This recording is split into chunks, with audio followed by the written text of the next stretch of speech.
అందరికీ సంక్రాంతి పండుగ శుభాకాంక్షలు. పండుగను కూడా సంతోషంగా చేసుకోలేనటువంటి ఒక దుస్థితిని రాష్ట్ర ప్రభుత్వం కల్పించింది రైతాంగానికి, ప్రజలకు. ఆనాడు అధికారంలోకి రావడం కోసం అలవిగాని హామీలతో ఓట్ల కోసం ప్రజలను పెద్ద ఎత్తున కాకాబట్టింది కాంగ్రెస్ పార్టీ. ఇవాళ ప్రభుత్వంలోకి వచ్చిన తర్వాత ఇచ్చిన హామీలను మర్చి ఇప్పుడేమో ధోకాకు పాల్పడుతున్నది. అప్పుడు కాకా, ఇప్పుడు ధోకా. ఇది కాంగ్రెస్ నీతి. మొత్తం రాష్ట్ర ప్రభుత్వం యూటర్న్ తీసుకున్నది కాంగ్రెస్ ప్రభుత్వం. ప్రధానంగా వ్యవసాయ రంగానికి సంబంధించి తీసుకున్నప్పుడు ఒక పథకం ప్రకారం వ్యవసాయాన్ని కుదేలు చేసేటువంటి దానికి పూనుకున్నదా అనిపిస్తున్నది. ఈ అనుమానం కలగక మానదు వాళ్ళ చర్యలు చూస్తూ ఉంటే. ఎందుకంటే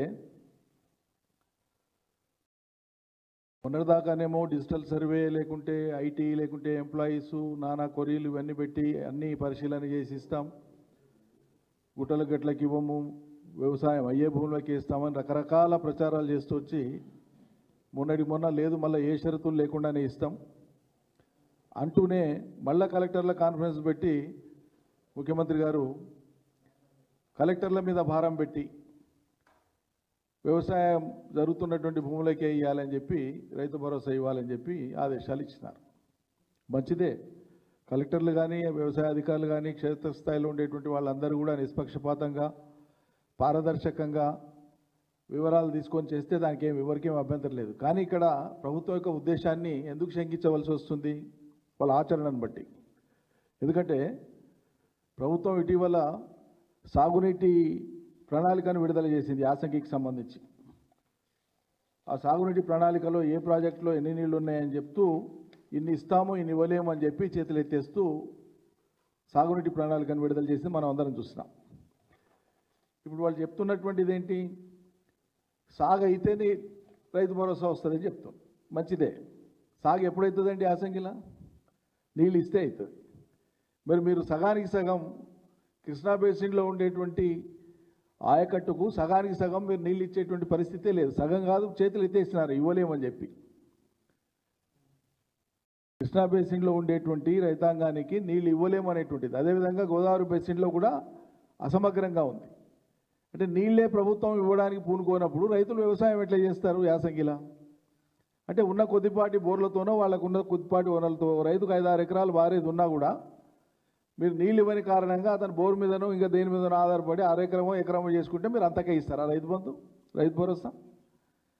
నీళ్ళు ఇవ్వకపోవడం మీ పొరపాట, రైతు పొరపాట? వాన పడని పడకపోని, కరువు రాని కాలం కానీ వ్యవసాయదారుడు నిత్యం పొలంలో పడి కష్టం చేస్తుంటాడు, తాపత్రయపడుతుంటాడు. ఇవాళ కాకపోతే రేపు పడుతుంది వాన అనుకుంటాడు, కాలం ఇప్పుడు కాకపోతే రేపు అవుతుంది అనుకుంటాడు. పంట పోతే మళ్ళీ పంట రాదా అనే ఆశతో జీవిస్తుంటాడు. రైతు అనేవాడు నిత్య ఆశాజీవి.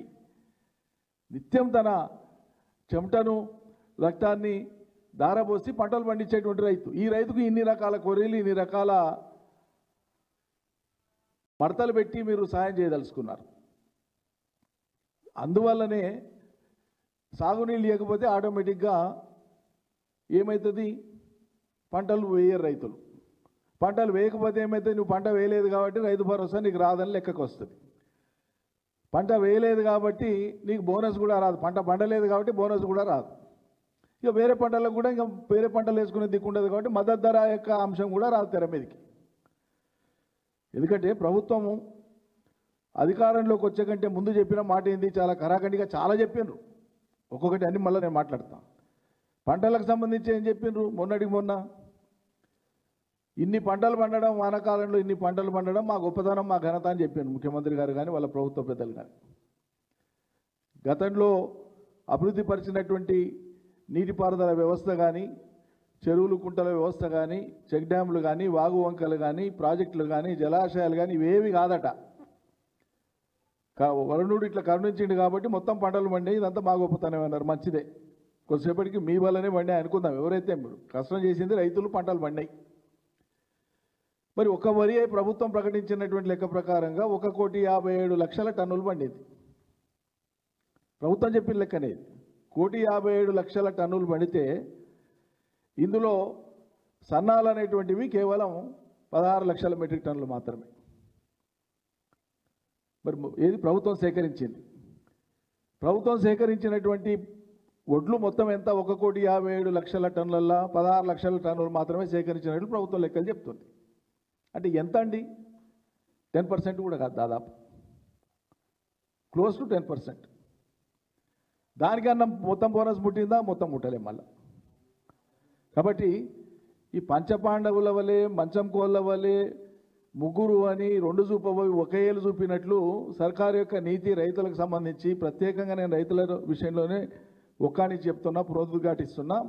మొదటి నుంచి డే 1 నుంచి ప్రభుత్వం వచ్చిన మొదటి నుంచి కూడా వీళ్ళ యొక్క వైఖరి ఏదో ఒక వంక ఏదో ఒక సాకు చెప్పి అవసరమైతే ఈ నింద పోయిన ప్రభుత్వం మీద వేసేసి తప్పించుకోవాలనేటువంటి ఒక ఉపాయం తప్ప అంతకు మించి ఏం లేదు. రుణమాఫీ చాలా గొప్పగా చెప్పినారు. ఎంత మాట్లాడిన రైతు బంధు రుణమాఫీ రెండింటి విషయంలో నేటి ముఖ్యమంత్రి గారు కానీ వారి ఉప ముఖ్యమంత్రి గారు కానీ ఇతర పెద్దలు కానీ వాళ్ళు మాట్లాడినప్పుడు ఎన్ని మాటలు, వాళ్ళ భాషను మళ్ళీ నేను ఉచ్చరించాలంటే నాకు ఇబ్బంది అవుతుంది. వాళ్ళకు వాళ్ళే మాట్లాడినారు. మేము దివానగాలమా, మేము అవలగాలమా, మాకు ఆ దమాగ లేదా, మాకు అనుభవం లేదా, ఏమనుకుంటున్నారు, మేము చేయలేమనుకుంటున్నారా, నోరు కట్టుకుంటే అయిపోతుంది, మాది 135 సంవత్సరాల పార్టీ అండి, మాకు అనుభవం లేదా, మేము ప్రభుత్వాలు చేసిన వాళ్ళం అని చెప్పి భట్టి గారు కూడా మాట్లాడారు. మరి ఈ మాటలన్నీ ఇప్పుడు మీకే వర్తిస్తాయి కదా, ఇవన్నీ మీకే కదా వర్తించేది, మేమంటలేం. కాబట్టి ఆనాడు మాట్లాడేటప్పుడేమో అంతంత విషయాలు మాట్లాడితే ఇప్పుడు తీరా వచ్చి మరి ఎందుకు అమలు చేస్తలేరు అంటే చాలా విచిత్రమైనటువంటి వాదన. ప్రభుత్వాల్లోకి వచ్చినటువంటి పార్టీలు ఏవైనా సరే అంతకంటే ముందు రాష్ట్ర లేదా దేశ ఆర్థిక స్థితిగతుల మీద పరిస్థితుల మీద ఒక స్పష్టమైన అవగాహన కలిగి ఉండి అంచనా కలిగి ఉండి బాధ్యతతోన ఇవి చేస్తాము ఈ మేరకు అవుతుందని చెప్తే అదో పద్ధతి. కానీ అట్లా కాదు కదా, నోటికొచ్చిందాలో చెప్పాను. మీరు గీత చేయలేమా మేమని చిటికెళ్ళేసి చెప్పారు. అరచేతులు ఉన్నట్లు ఇట్లా పుట్నాలు బెల్లం లాగానే ఇట్లా ఇచ్చి పడేస్తామన్నంత సులభంగా చెప్తారు ప్రజలకు, ఆశ పెడతారు. ఇచ్చేటువంటి సందర్భం వచ్చేటప్పటికీ ఒక పచ్చి అబద్ధ ప్రచారాన్ని జనంలోకి నిత్యం తీసుకుపోవడం. కేసీఆర్ అప్పులు చేసిండు కాబట్టి మేము ఇస్తలేమని. 6 గ్యారెంటీలు ఎందుకు అమలు చేస్తలేమంటే మా చేతుల్లో లేదంటారు. అమలు చేయలేకపోవడానికి కారణం మేము కాదంటుంది కాంగ్రెస్ పార్టీ. మరి ఇంకెవరు ఆకాశంలోకి వెళ్ళి వచ్చినా? హామీలు ఇచ్చింది మీరే, అమలు చేయలేకపోవడానికి మేము కారణం కాదు అంటుంది కాంగ్రెస్ పార్టీ. కానీ ఆ ప్రభుత్వ పెద్దలు కానీ ఎందుకు కాదు కారణం అంటే అమలు చేయకపోవడానికి కారణం కేసీఆర్ గత బీఆర్ఎస్ ప్రభుత్వం ఉంటుంది. అన్ని సమస్యలు ఇప్పుడు రాష్ట్రంలో ఉన్నటువంటి అన్ని సమస్యలు, మీరు మాట్లాడుతున్న సమస్యలు, ప్రజలు ఎత్తి చూపుతున్న సమస్యలు, మీడియా ఎత్తి చూపుతున్న సమస్యలు ఏవైనా ఉంటే ఇవన్నీ కూడా కేసీఆర్ ప్రభుత్వం వల్ల వచ్చినవే అంటారు. మీరు ఇంకేమైనా ఎక్కువ మాట్లాడతామనంటేనే జైలుకు వెళ్ళాలి మీరు అంటారు. గతంలో బీజేపీ కేంద్రంలో ఉండేటువంటి ప్రభుత్వము తాను నిర్వర్తించేటువంటి క్రమంలో బాధ్యత నుంచి తప్పించుకోవడం కోసం కొన్నిసార్లు కొన్ని సందర్భాల్లో కేంద్ర మంత్రులు కానీ ప్రధాని కానీ కొన్ని విషయాలలో మాట్లాడినప్పుడు దాని మీద దేశంలో కొంతమంది విఘ్నులు చమత్కరించి ఆర్టికల్స్ రాసిన వాళ్ళు ఉన్నారు, మీడియా మిత్రులు రకరకాలుగా ఎక్స్పోజ్ చేసిన వాళ్ళు ఉన్నారు. అయితే సంపత్ సరళ్ గారని బహుశా మీడియా మిత్రులకైతే అందరికీ తెలుసు, ప్రజల్లో కూడా చాలామందికి తెలుసు. వ్యంగ్య కవి, వ్యంగ్య రచయిత. భారతదేశంలోనే కాదు ప్రపంచవ్యాప్తంగా కూడా ఆయనకు ఒక గుర్తింపు ఉంది. అంటే ఇది మీకు తెలిసిందే, ప్రజలలో చాలామంది తెలిసిందే అయినా సందర్భానుసారం కాబట్టి, సందర్భోచితం కాబట్టి ఒకసారి కొన్ని సెకండ్లు మాత్రమే ఉండేటువంటి ఆయన వ్యాఖ్యల్ని మీకు వీడియో చూపిస్తాను ఒకసారి, దీని తర్వాత మళ్ళీ నేను కంటిన్యూ చేస్తాను. डीजल पेट्रोल हमारे हाथ में नहीं है, रुपया अंतर्राष्ट्रीय कारणों से गिर गया, महंगाई भ्रष्टाचार के लिए कांग्रेस जिम्मेदार है, बाकी सारी समस्याएं नेहरू छोड़ गए, फिर भी कोई दिक्कत हो तो पाकिस्तान चले जाओ. అంటే అధికారంలోకి వచ్చినటువంటి వాళ్ళు దేశంలో కానీ రాష్ట్రంలో కానీ ఉండేటువంటి వనరులు ఏమున్నాయి, ప్రజలకు ఏమి ఇవ్వగలము, అందులో అత్యవసరమైన ఏవి ప్రజలకు, ఏ వర్గాల వాళ్లను ముందుగా తట్టుకోవడం ద్వారా లేదా వాళ్ళకు కల్పించడం ద్వారా రాష్ట్రం కానీ దేశం కానీ కుదేలు కాకుండా ముందుకు పోతుంది, ఆర్థికంగా నిలబడుతుంది, ప్రజలు స్వయం సమృద్ధి సాధిస్తారు, ఉపాధులు పెరుగుతాయి, ఉద్యోగాల కల్పన పెరుగుతుంది అనేటువంటి ఒక దీర్ఘాలోచనతోన చేయాల్సినటువంటి పనులను చేయకుండా అధికారంలోకి వస్తే చాలు అవి ఎన్ని హామీలైనా ఇచ్చినా పర్లేదు, ఏ రకంగా ఇచ్చినా పర్లేదు అనేటువంటి కోణంలో ఇచ్చేసి వాళ్ళు అమలు చేయమని గట్టిగా అడుగుతుంటే, ప్రజలు అడుగుతుంటే, మీడియా అడుగుతుంటే, ప్రతిపక్షాలు అడుగుతుంటే, బాధ్యత కలిగినటువంటి విపక్ష పార్టీలు అడుగుతూ ఉంటే వాళ్ళని టార్గెట్ చేసి వాళ్ళని చులకన చేసి మాట్లాడడం, వాళ్ళని హేళన చేసి మాట్లాడడం, వాళ్ళ వ్యక్తిత్వ హననానికి పాల్పడేటువంటి విధంగా మాట్లాడడం ఇదెక్కడి ఈ సాంప్రదాయం అండి? ఉన్నదేంది మీరు చేయగలిగేది? మొదటి నుంచి చెప్తున్నాం. గత ప్రభుత్వం మీద నిందలేనికే గత ప్రభుత్వం యొక్క వైఫల్యం అని చెప్పడానికి ఇంకా మీరే కావాలన్నా? ఆ ప్రభుత్వం చేయలేంది మేము గొప్పగా చేస్తామని కదా మీరు చెప్పింది. కేసీఆర్ వల్ల గాంధీ మేము ఇంకా గొప్ప చేస్తామంటే, ఇక కేసీఆర్ 10 ఇస్తే 15 అంటివి, 2 సార్లు కాదు మేము 3 కార్లకు ఇస్తామంటివి, కౌలు రైతులకు ఇస్తామంటివి, వ్యవసాయ కూలీలకు ఇస్తామంటివి, ఇవన్నీ మీరే కదా చెప్పింది. ఎట్లా ఇస్తారా అని అడిగితేనంటే మేము దివానగాలమా అవలగాలమా మాకు ఆ తెలివి లేదా అంటారు. అదే మేము మీకు గుర్తు చేస్తున్నాం ఇవాళ. మరి ఏమైంది అని చెప్పే విషయాన్ని మేము గుర్తు చేస్తున్నాం. రైతులకు సాయం చేసే విషయంలోనే ఇన్ని లెక్కలు వేసుకుంటున్నారు, ప్రతిదీ లెక్క వేసుకుంటున్నారు. మరి రైతులు కూడా ప్రతిదీ లెక్క కడతారు. ఇప్పటి నుంచి రాబోయేటువంటి రోజులలో ఆ లెక్క ఏ రకంగా చుక్తా చేయాలనో రైతాంగం కూడా తప్పకుండా వాటన్నిటి మీద కూడా దృష్టి పెడుతుంది. సాగునీటి ప్రణాళిక కోసం ప్రభుత్వానికి అసలు ప్రతి నిమిషం ఏదో రకంగా రైతుకు మేలు చేద్దామనేటువంటి తపన లేకుండా ఏదో రకంగా బాధ్యతలు ఇచ్చి తప్పుకుందామనేటువంటి విధంగానే వీళ్ళు వ్యవహరిస్తున్నారు. ఉన్న నీళ్లను మనందరికీ తెలుసు, గతేడాది కంటే కూడా గరిష్టంగా అధిక వర్షపాతం కాదు మొన్న నమోదైంది, వానాకాలంలో అత్యధిక వర్షపాతం నమోదైంది అన్ని జిల్లాల్లో రాష్ట్ర వ్యాప్తంగా అత్యధిక వర్షపాతం. మళ్ళీ అత్యధిక వర్షపాతం నమోదైనటువంటి సందర్భంలో కూడా గతంలో సాధారణ వర్షపాతం నమోదైనప్పుడు యాసంగి పంటలకు మేము నీళ్ళు ఇవ్వగలిగినాం, రైతు బంధు ఇవ్వగలిగినాం, కరెంట్ ఇవ్వగలిగినాం. మరి మీరెందుకు ఇవ్వలేకపోతున్నారు? మరి కరెంటు సజావుగా ఉంటేనంటే రైతులు ఎందుకు ఇలా ఇబ్బందుల పాలవుతారు? ఎందుకు రైతులు అన్నీ బాగుంటేనంటే ఆత్మహత్యలకు ఎందుకు పాల్పడతారు? పాల్పడొద్దని మేము విజ్ఞప్తి చేస్తున్నాం. ప్రతి సందర్భంలో గుడి ధైర్యం కోల్పోవద్దని చెప్తున్నాం. కానీ మీరు కల్పించే పరిస్థితులు ఏవి? ఎవరికైనా పట్టింపు ఉందా అసలు ఏం జరుగుతుందో? ప్రతి సబ్స్టేషన్ పరిధిలో కరెంట్ ఎప్పుడు ఉంటుందో ఎప్పుడు పోతుందో మీరు అంచనా వేసుకుంటున్నారు? అసలు కరెంట్ ఎంత అస్తవ్యస్తంగా ఉందో గమనిస్తున్నారా? ఎవరికి పట్టింపు లేదు, ఎవరికి అజమాయిషి లేదు, ఎవరు దేన్ని సీరియస్గా తీసుకోవట్లేదు. ఎదుటోళ్ల మీద మాట్లాడడం తప్ప ఎదుటి పార్టీల మీద మాట్లాడడం మినాయిస్తే ప్రజాక్షేత్రంలో నిజంగా ఈ సమస్య ఉందా, ఉంటే ఎందుకుందనేటువంటిది ఆ పట్టింపు ఉందా? ఒక ట్రాన్స్కోకు 5 ట్రాన్స్ఫర్లు చేస్తారా అనండి ఏడాది కాలంలో? నాకు అర్థం కాదు.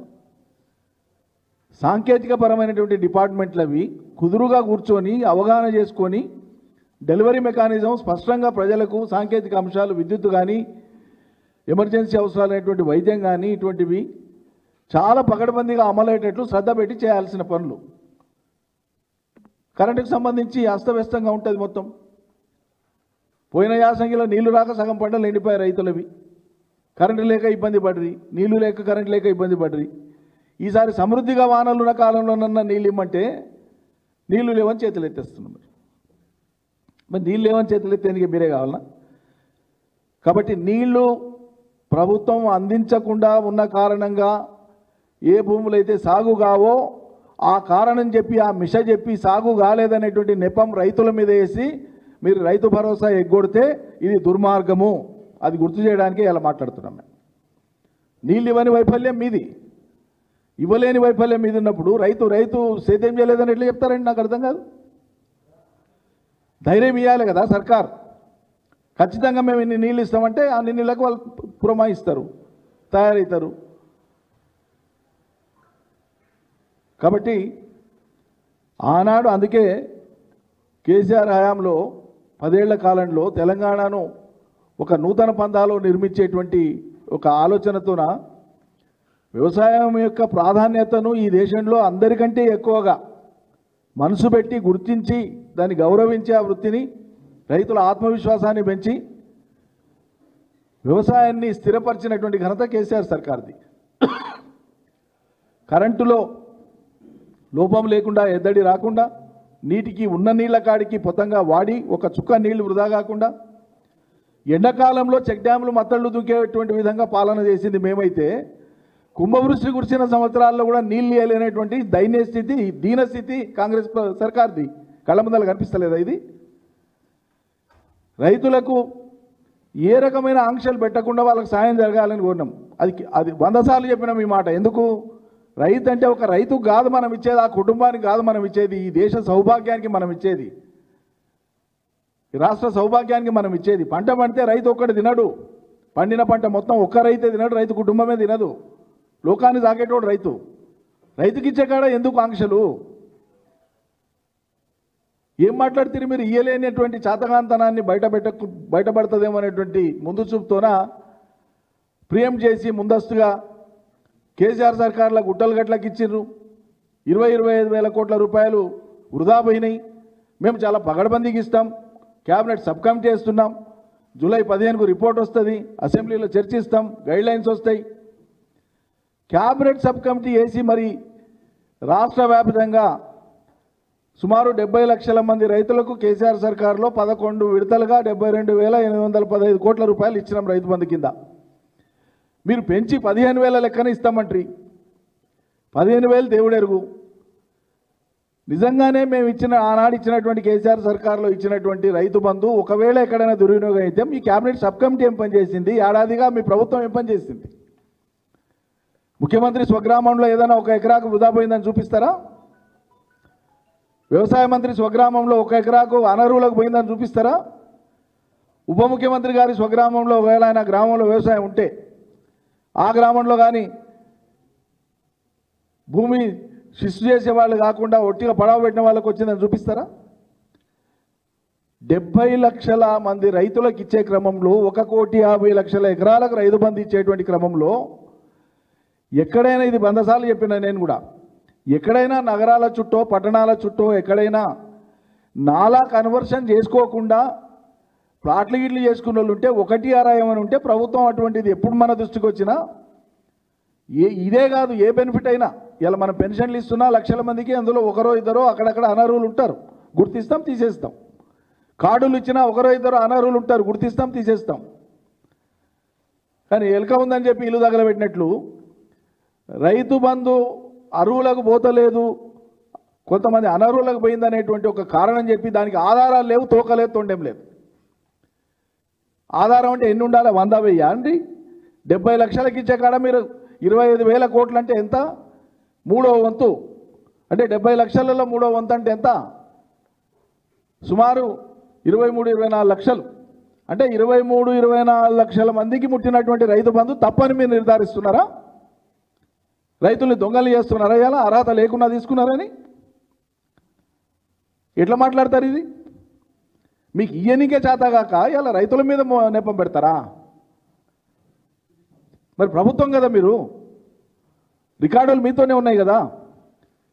గతంలో కూడా చెప్పినాం, ఇది తప్పుడు మాట, ఇట్లా మాట్లాడేది బాధ్యత నుంచి తప్పించుకోవడానికి మాట్లాడే మాట ఇది. రైతు బంధుకు సంబంధించినటువంటి పూర్తి వివరాలు ప్రభుత్వంతో పక్కా ఉన్నాయి.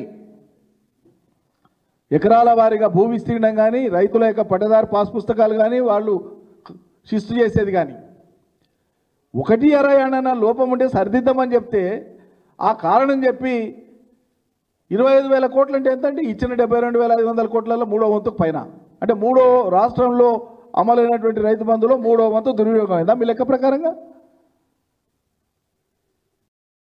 చెప్పాలి కదా ప్రజానికానికి. మీరు ఇవ్వాలా 1, 6, 7, 2, 3 కేసులు పట్టుకొని ఆర్ఆర్ యాక్ట్ పెట్టినామని చూపించి ఇవి కాదు ప్రూఫ్.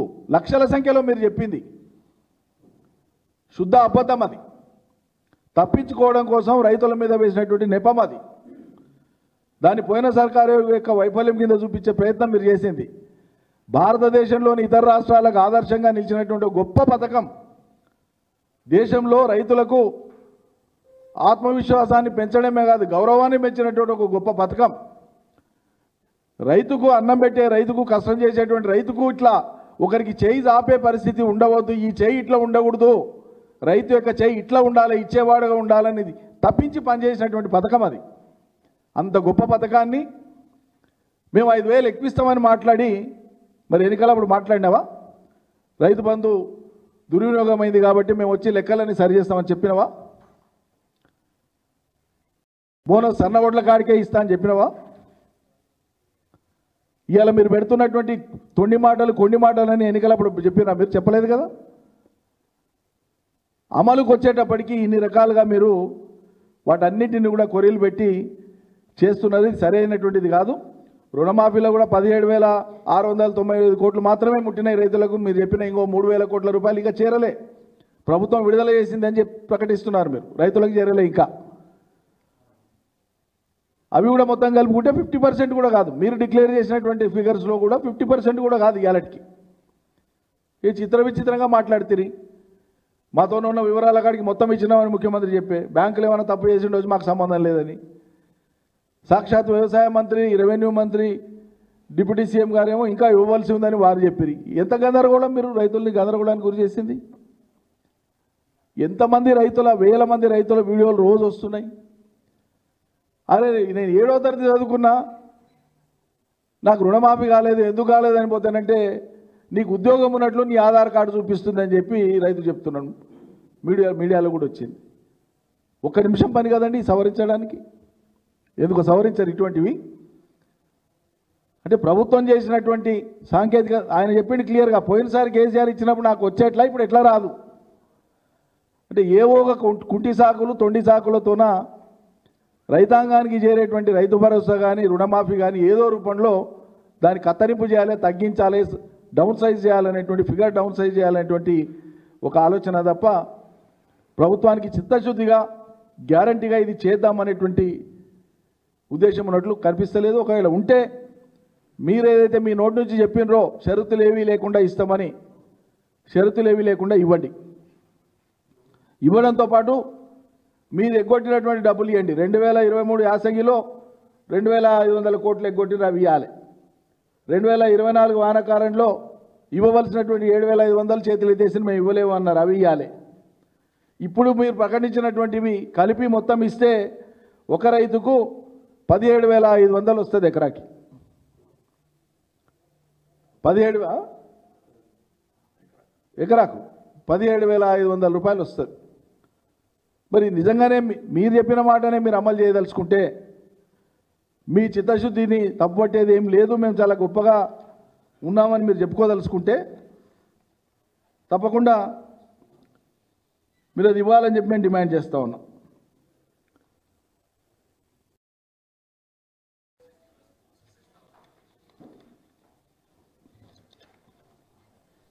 పుష్కలంగా సాగునీళ్ళు ఉంటే సాగునీళ్ళు ఇవ్వలేని, ఇప్పుడే ఇట్లా ఉంటే కరెంటు తిప్పాలి ఇప్పుడే ఉంది.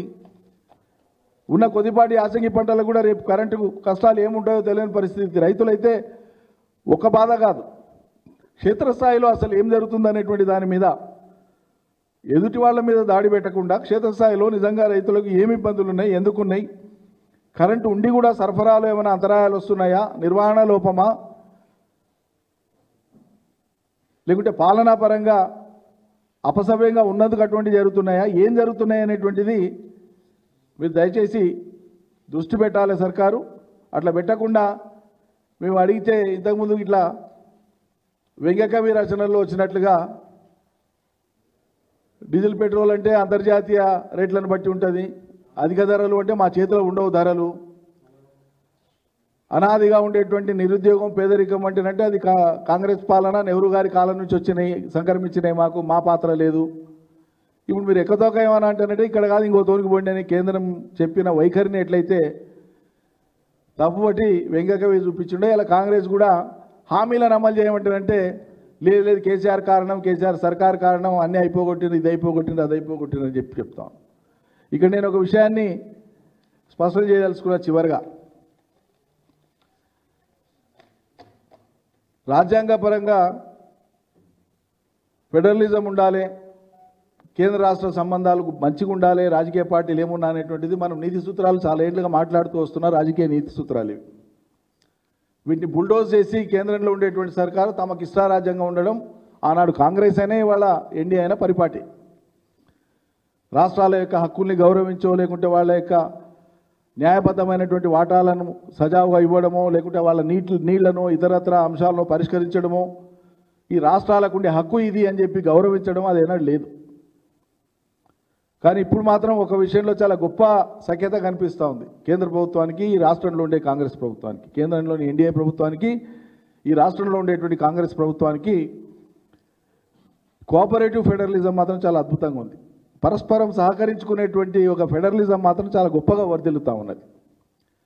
కాంగ్రెస్ ప్రభుత్వంకి ఇంత ములుగుచ్చుకోకుండా చాలా జాగ్రత్తగా మాట్లాడతారు బీజేపీకి సంబంధించినటువంటి నాయకులు. ఎక్కువ మంది, కొద్దిమంది మినాయిస్తే ఆ ఈటెల రాజేందరో, ఆ మహేశ్వర్ రెడ్డో, వెంకటరమణారెడ్డో ఇట్లా ఇద్దరు ముగ్గురు మినాయిస్తే మిగతా వాళ్ళందరూ చాలా కన్వీనియంట్గా చాలా చాకచక్యంగా కాంగ్రెస్ ప్రభుత్వానికి ముళ్ళు గుచ్చుకోకుండా నొప్పి కాకుండా చాలా మాట్లాడనట్లు విరహ ప్రేమ ప్రకటిస్తుంటారు.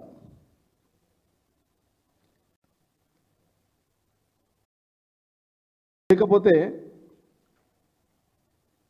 అసలు ఏసీబీ రిజిస్టర్ చేసినటువంటి ఎఫ్ఐఆర్ సాంకేతికంగా చట్టబద్ధంగా అది it cannot stand on its own legs legal పరిభాషలో తన కాళ్ళ మీద తాను నిలబడే స్థితి లేనటువంటి ఎఫ్ఐఆర్ అది. దాని మీద ఆగమేఘాల మీద ఈడీ వాళ్ళు నోటీస్ ఇవ్వడం కేటీఆర్కు, ఇది దేన్ని తెలియజేస్తుందండి? దీన్ని నేను కోఆపరేటివ్ ఫెడరలిజం అంటున్నాను. చాలా గొప్పగా సహకరించుకుంటున్నాయి కేంద్ర రాష్ట్ర ప్రభుత్వాలు. కాన్స్టిట్యూషనల్ ఫెడరలిజమే అమలు కాదు, పొలిటికల్ ఫెడరలిజమే అమలు కాదు. స్టేట్ సెంటర్ రిలేషన్షిప్లో జరగాల్సినటువంటి ఈ రాష్ట్రానికి న్యాయం జరగాల్సినటువంటి అంశాలలో ఆ సహకారం మాకు అందలే. గతంలో కృష్ణా నీళ్లను పంపిణీ చేయమంటే 10 ఏళ్ల కాలం తీసుకున్నటువంటి కేంద్ర ప్రభుత్వం ఇది సహకారం వాళ్ళు అందించింది మాకు. కానీ ఈరోజు ఈడ నొప్పి అయితే ఆడ మలాం తయారు చేస్తారు ఢిల్లీలో. ఇది రాష్ట్ర ప్రజానీకం దయచేసి గమనించమని కొడుతున్నాం. మా పార్టీ మీద ఎన్ని నిందలు వేసిండ్రు? కాంగ్రెస్ మాట్లాడింది బీజేపీకి బీటీం అని. ఎవరు బీటీం అండి? ఎవరు విక్టిమైజ్ అయింది అలా బీజేపీ వాళ్ళ చేతిలో? మేము 10 ఏళ్ళు అధికారంలో ఉన్న టైంలో ఎస్ ఎంఐఎం మా ఫ్రెండ్లీ పార్టీ అని చెప్పినాం. అలయన్స్ కాదు, ప్రభుత్వంలో భాగస్వామి కాదు, కానీ ఫ్రెండ్లీ పార్టీ అని చెప్పినాం. ఇప్పటికీ మా వైఖరి అదే. ఏ ప్రభుత్వం ఉంటే ఆ ప్రభుత్వంతో పోవడం వాళ్ళ విధానం కావచ్చు, అది వాళ్ళ విధానం, దాని మీద నేను కామెంట్ చేయను. మరి ఇలా ఎందుకో మాట్లాడతలేదు బీజేపీ. అవసరమైతే మోడీతో కూడా కొట్లాడతా నేను అని చెప్పి ముస్లింల మెప్పు పొందడం కోసం, ఎంఐఎం వాళ్ళ మెప్పు పొందడం కోసం ముఖ్యమంత్రి మాట్లాడితే బీజేపీ వాళ్ళు ఎందుకో ఏమన్నారు? నోట్లోకి వెళ్ళి మాటనే రాదు. ఇవన్నీ ఏం తెలియజేస్తున్నాయి? వాళ్ళ మధ్యలో ఉండేటువంటి ఒక మైత్రి బంధం ఏదైతే ఉందో, అన్టోల్డ్ స్టోరీ,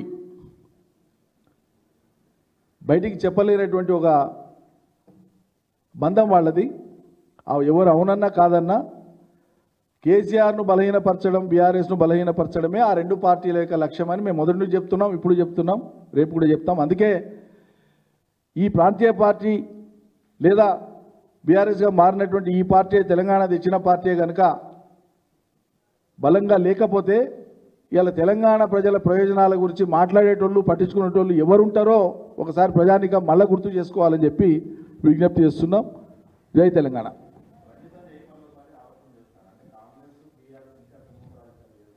ఇక ఆయన మీ ద్వారా రాష్ట్ర